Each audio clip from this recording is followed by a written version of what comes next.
안녕하세요, 시데메입니다. 제가 이번에 플루크 289를 구매를 했는데요. 그 전에 구매하고 썼던 거는 플루크 179입니다. 이걸로 테스터도 많이 하고 했었는데 이번에 조금 더 정밀한 측정기 289를 구매를 했고요.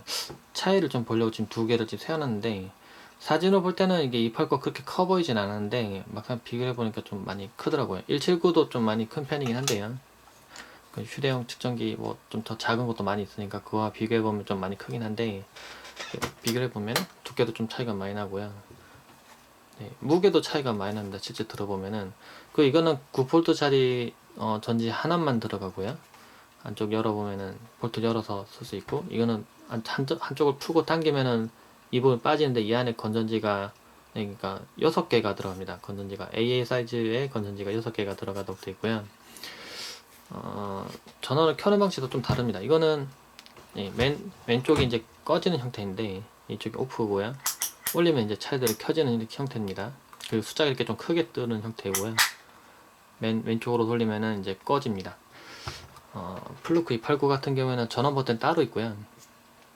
전원 버튼 따로 있고 해당되는 모드들을 맨 왼쪽부터 맨 오른쪽까지 돌려서 조정할 수 있는데, 그러니까 그 전에 썼던 거는 이걸 수시로 조절해야 됩니다. 이걸 막 돌려서 만약 전압마 체크를 자주 하는 사람인데 이거를 자주 이렇게 왔다 갔다 이렇게 뭐 교류 전류, 직류 전류 선택할 때 계속 왔다 갔다 이렇게 선택했어야 되는데 이게 왜냐면 껐다가 다시 돌렸다가 이걸 해야 되니까요. 껐다가 돌렸다 껐다 돌렸다 껐다 돌렸다 이렇게 되는데, 이거는 이제 한쪽 모드 가만히 놓고 이 부분은 그렇게 자주 움직일 필요는 없어집니다. 이게 만약 하더라도 이 정도면 움직이면 되겠죠.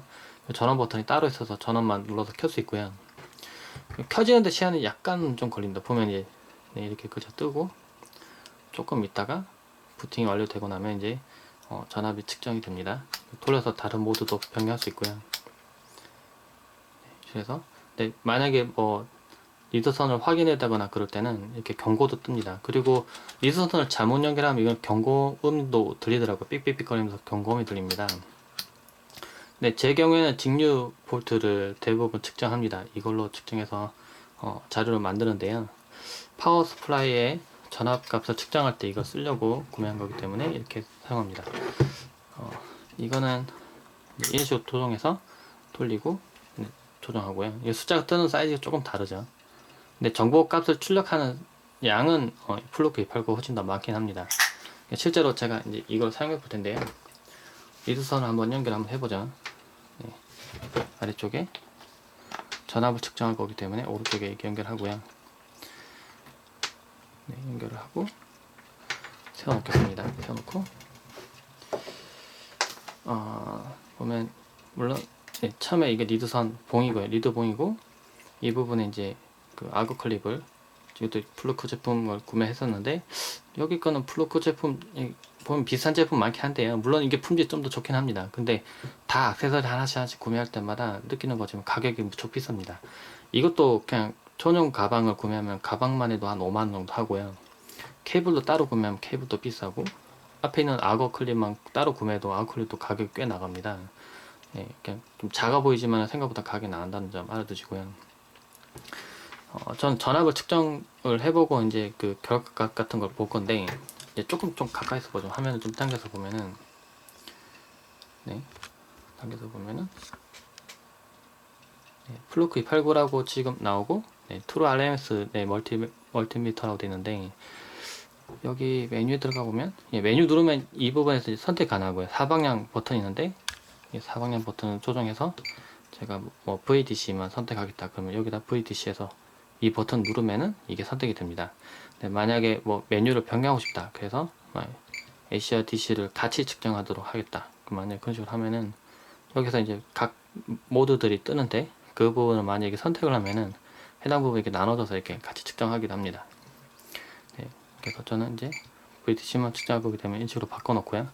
이거는 소수짜리 지금 보면은 하나, 둘, 셋, 네 개까지 측정이 되죠. 네, 4개까지 측정되고, 물론 이게 그 레인지에 따라서는 이제 소수점 몇 짜리까지 나오는지는 차이가 있습니다. 근데 보통 제가 컴퓨터에서 측정할 때는 보통 많이 높더라도 24V 이하인데요. 대부분 12V나 그 이하인데, 거기서 이제 소수점 셋째 짜리까지 측정이 가능합니다. 리드봉을 뭐 연결할 건데, 저는 이제 그 네, 뒤쪽에 PC가 있는데요.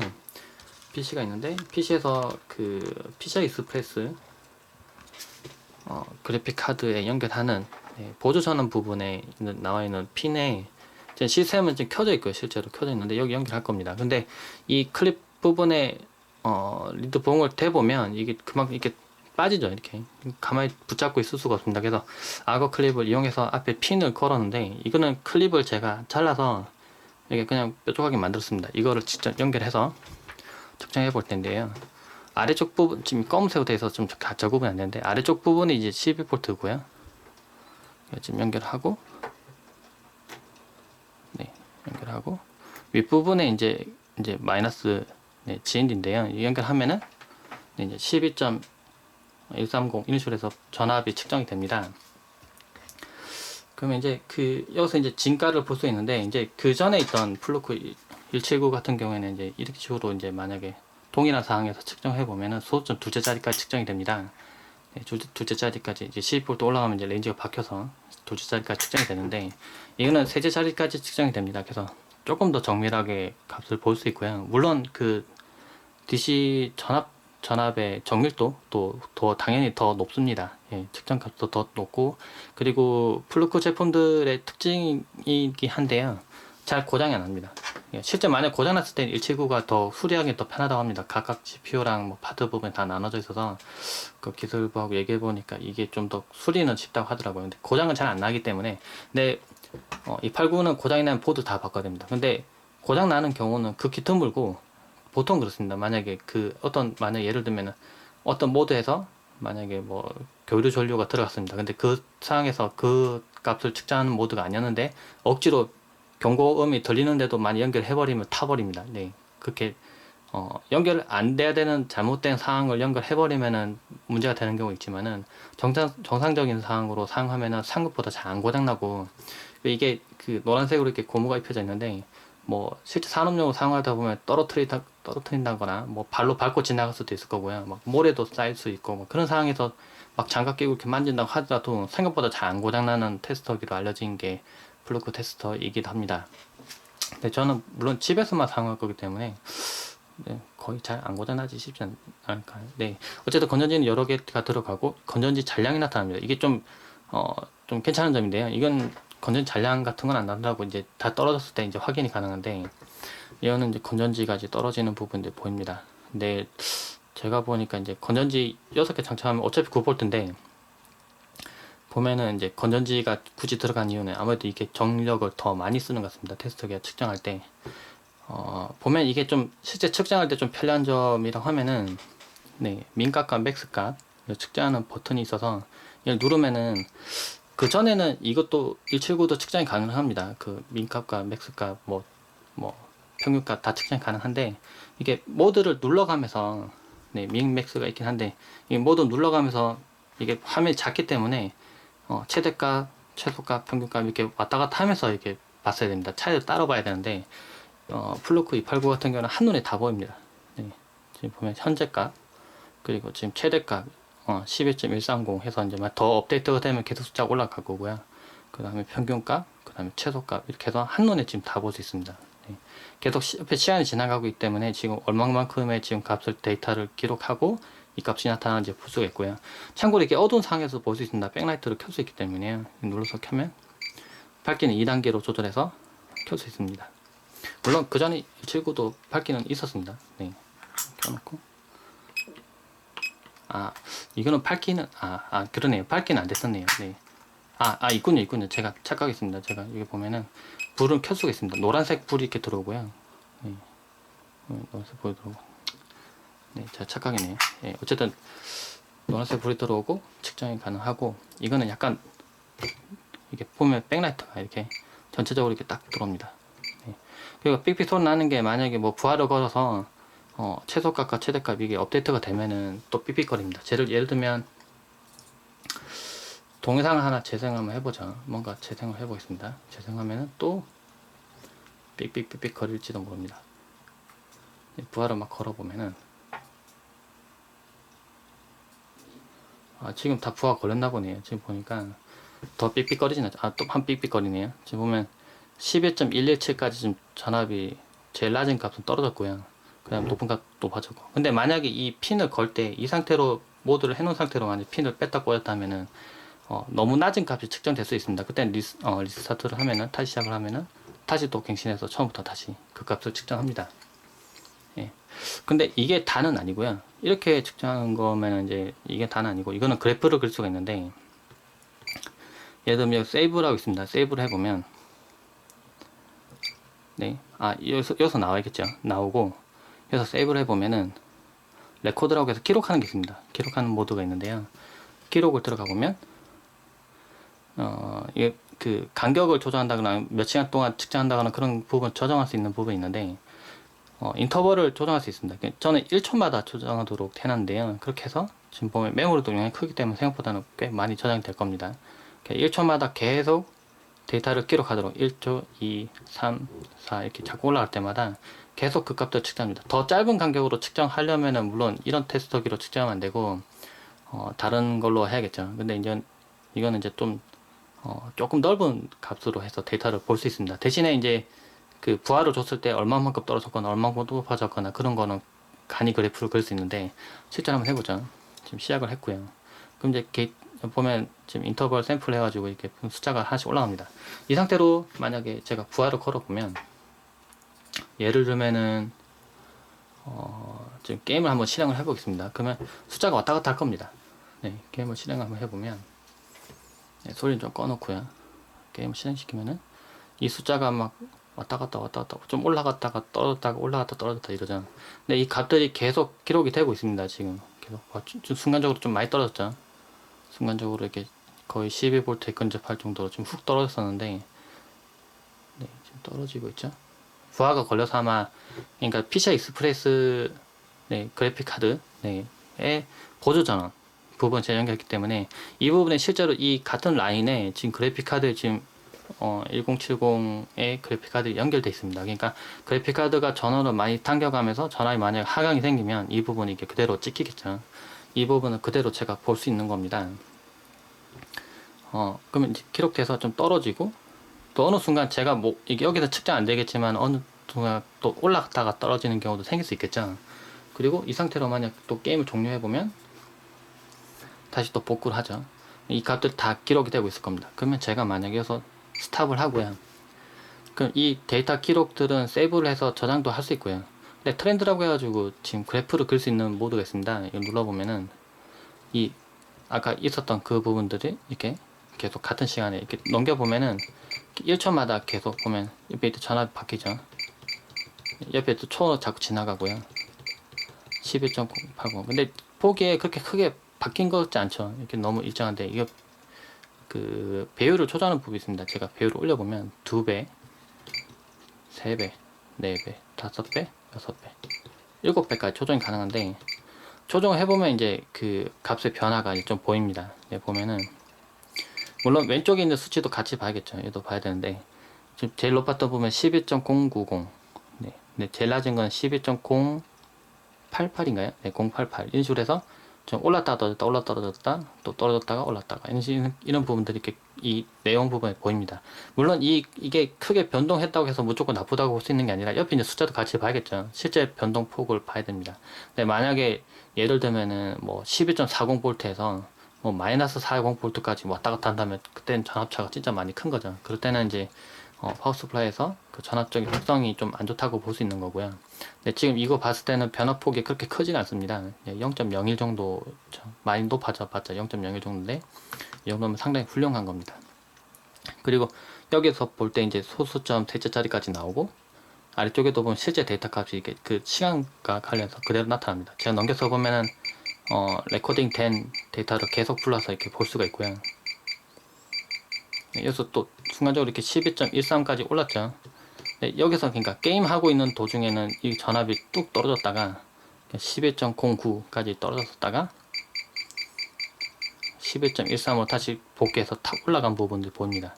이렇게 올라갔죠. 이렇게 해서 그러니까 제가 게임 하다가 게임 중간에 아까 껐다고 했었는데, 이 부분이 이제 그 상승한 부분입니다. 이런 부분들을 이제 그대로 확인할 수 있는 거죠. 이 값은 저장을 해놨다가 나중에도 다시 불러서 데이터를 볼 수 있도록 되어 있고요. 그리고 저장할 때 뭐 몇 번 이렇게 이름을 정할 수는 없었는데, 이게 보면 키보드가 있거나 그런 건 아니기 때문에, 근데 순번을 정해서 만약에 지금 했던 거가 첫 번째 테스트, 두 번째 했던 게 두 번째 테스트, 이렇게 숫자를 매겨 놓으면은 나중에 그걸 불러서 그대로 확인할 수 있습니다. 그러니까 종이에 적어 놓을 때는 몇 번째 테스트 했는지 그것만 숫자만 적어 놓으면은 나중에 불러서 그대로 데이터를 또 볼 수 있겠죠. 그 보면 이게 참 웃긴 게, 처음에 건전지를 뺐다가 만약 건전지를 다시 충전해서 꽂거나 하면은, 전 충전지 쓰는데요. 그렇게 연결하면은 처음에 시간과 날짜를 다시 기록을 그러니까 변경하도록 뜹니다. 그때 변경해두면 그 시간과 기록, 날짜, 시간 해서 그 기록 그대로 이제 또 기록을 해놓게 됩니다. 그래서 그 시간 처음에 정확하게 세팅해 놓으면 건전지를 다음에 또 바꾸기 전까지는 아주 정확하게 데이터들을 기록을 해 놓을 수 있습니다. 그래서 이게 좀 편리하네요. 그리고 여기서 나갔다가, 네, 지금 또 값이 나오고, 셋업에 들어가 보면은 해당 그 멀티메타의 그 정보값 들어가 보면 이제 그 시리얼 넘버나 아니면 제품의 또 그 특성 언제 만들어졌는데 그런 부분들이, 네, 캘리브레이션은 언제 했었는지 뭐 그런 부분들이 다 뜨더라고요. 그리고 보면은 여기도 레코딩 한 걸 볼 수도 있고요. 그리고 디스플레이 정보를 뭐 이렇게, 이건 컨트라스트고 이건 디스플레이 정보를 뭐 어떻게 표시할 건지 바꾸는 것도 있고, 캘리브레이션 하는 부분도 있는데, 이거는 여기서 하는 건 아니고 교정 같은 거 하는 건 이제 그 센터에 보냈을 때 거기서 하는 거죠. 그래서, 그리고 여기 보면 뭐 보안 지우기 이런 게 있는데, 이거는 특별한 경우에만 사용합니다. 그냥 모든 데이터를 아예 복구가 불가능하게 지워버리고 싶을 때 사용하는 거고요. 한번 누르면 그냥 금방 끝날 때도 있는데, 길게 될 때는 10분 동안 그냥 지우는 작업이 계속 이렇게 덮어쓰기 하면서 지워버립니다. 그래서 이건 쓸 필요가 없고요. 써봤자 어차피 전 좋을 건 없을 것 같고, 이거 말고 레코딩 안에 들어가면 또 어차피 지우는 메뉴가 있습니다. 여기서만 따로 지우는 부분이기 때문에, 여기 보면 아니에요. 이렇게 셋업에서 보면은 메뉴에서, 네, 이 부분 좀 확인해 봐야겠네요. 어쨌든 세이브에서, 네, 뷰 메모리라고 있죠. 여기 보면은 뷰 메모리가 있고 딜리터가 있는데, 여기서 지우는 걸 이용해서 지워버리면은 그냥 지워집니다. 근데 굳이 지우지 않더라도 데이터는 꽤 많이 기록을 계속 쌓아서 할 수 있도록 돼 있더라고요. 그래서 만약에 뭐 잠깐씩 뭐 데이터 기록해서 뭐 수치화해서 뭐 둔다거나 그런 거 사용할 때는 이런 식으로 사용할 수 있고요. 그리고 상단 부분에는 이 케이블 연결시켜서 이제 장치, PC하고 연결시킬 수 있는 케이블 연결시킬 수 있는데, 이거 연결하면은 PC에 이제 소프트웨어를 설치하면은 이 지금 나타나고 있는 이 데이터 값들을 PC로 전송을 해서 프로그램에서 받아서 값을 출력할 수 있습니다. 그럼 거기서 그래프를 그릴 수가 있고, 그 값을 이용해서 뭐 리포트를 한다거나 그런 게 가능하게 됩니다. 그래서 상당히 좀 잘 만들어진 짜임새 같은 거나 뭐 이렇게 보는 부분, 이런 건 잘 돼 있고요.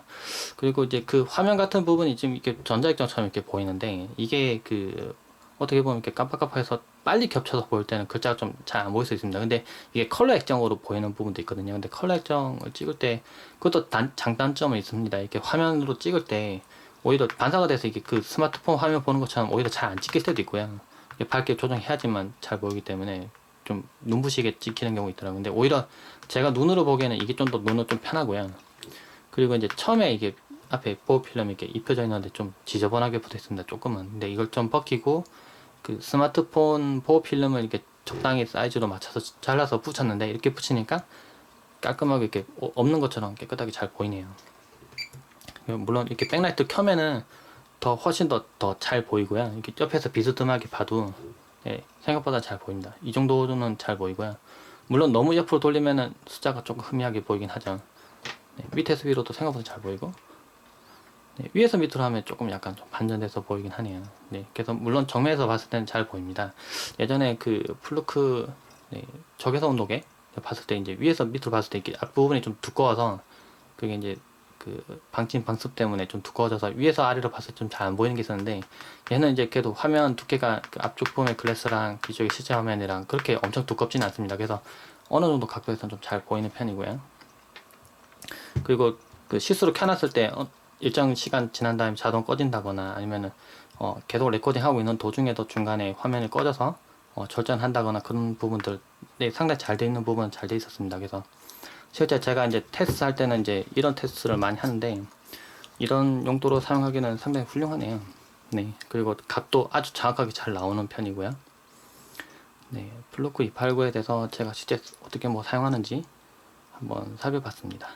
네, 이상입니다.